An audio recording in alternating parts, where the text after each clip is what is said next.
اعوذ باللہ من الشیطان الرجیم بسم اللہ الرحمن الرحیم افغیر اللہ ابتغی حکما وهو الذی انزل الیکم الکتاب مفصلا، تو کیا اللہ کے سوا میں کسی اور کا فیصلہ چاہوں، اور وہی ہے جس نے تمہاری طرف مفصل کتاب اتاری۔ والذین آتیناہم الکتاب یعلمون انہ منزل من ربک بالحق، اور جن کو ہم نے کتاب دی وہ جانتے ہیں کہ یہ تیرے رب کی طرف سے سچ اترا ہے۔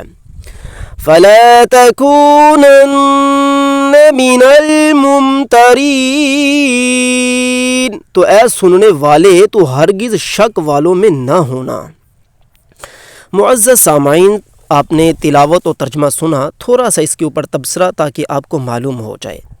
یہاں پر کفار مکہ اور حضور صلی اللہ علیہ وسلم کے زمانے کے جو ارد گرد یا مکہ کے قبائل کفار تھے، وہ رسول اللہ کی بارگاہ میں آتے تھے اور آ کر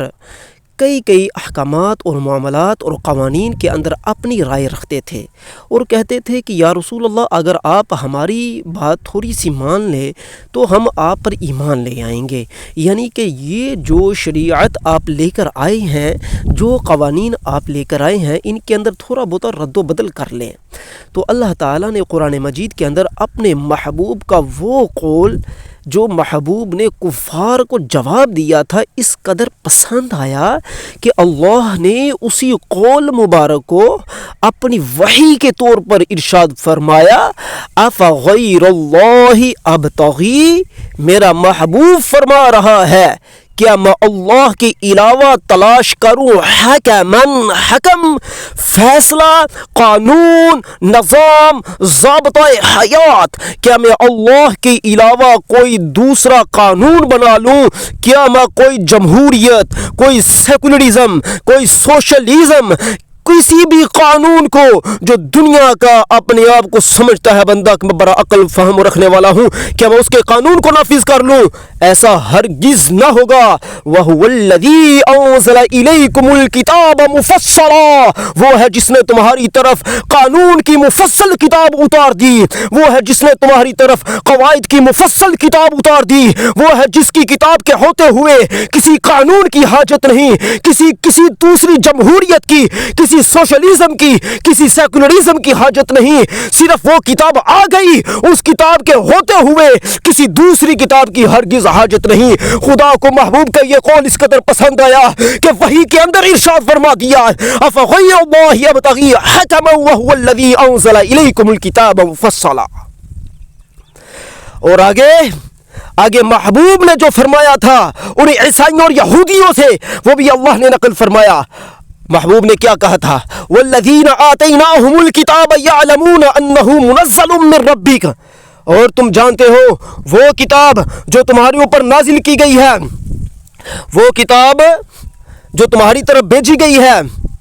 اور جن کو ہم نے کتاب دی وہ بھی جانتے ہیں، جن کو ہم نے کتاب دی وہ بھی جانتے ہیں۔ والذین آتیناہم الکتاب، یعنی کہ یہودیوں اور عیسائیوں سے فرمایا جا رہا ہے یا اس سے پہلے جن لوگوں کو کتابیں دی گئی، والذین آتیناہم الکتاب یعلمون،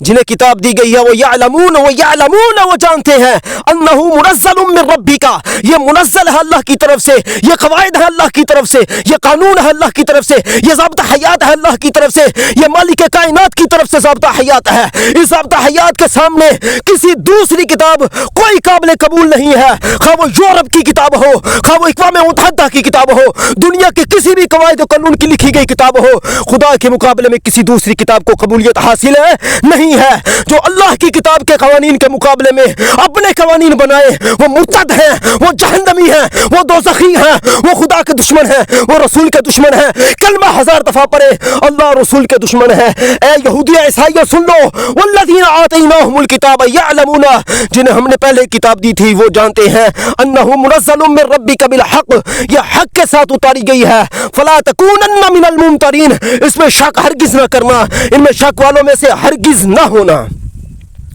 ہمارے معزز سامعین، ہم نے آپ کے سامنے صرف مختصر ایک آیت مبارکہ کو رکھا ہے، اس کے اوپر ہم مزید اگر تفسیر بیان کریں تو بہت معاملات آگے گزر جائیں گے، اس قدر ہی تفسیر کافی ہے، سمجھنے والا سمجھ آئے گا، اور جس کے قسمت میں زنگ لگا ہے، جس کے مقدر میں زنگ لگا ہے، جس کے دل کے اندر کفر کی داغ بیٹھ چکی ہے، اور جو ہمیشہ کے لیے طاغوت کا پٹھو اور یار بن چکا ہے، وہ طاغوت کے جھولی میں بیٹھے گا، وہ طاغوت کے گھر سے کھائے گا، وہ طاغوت کا سہارا لے گا، وہ یہی سوچے گا کہ طاغوت کے قوانین کو مانو، وہ رب کے قوانین کو نہیں مانے گا۔ الا لعنت اللہ علی الظالمین۔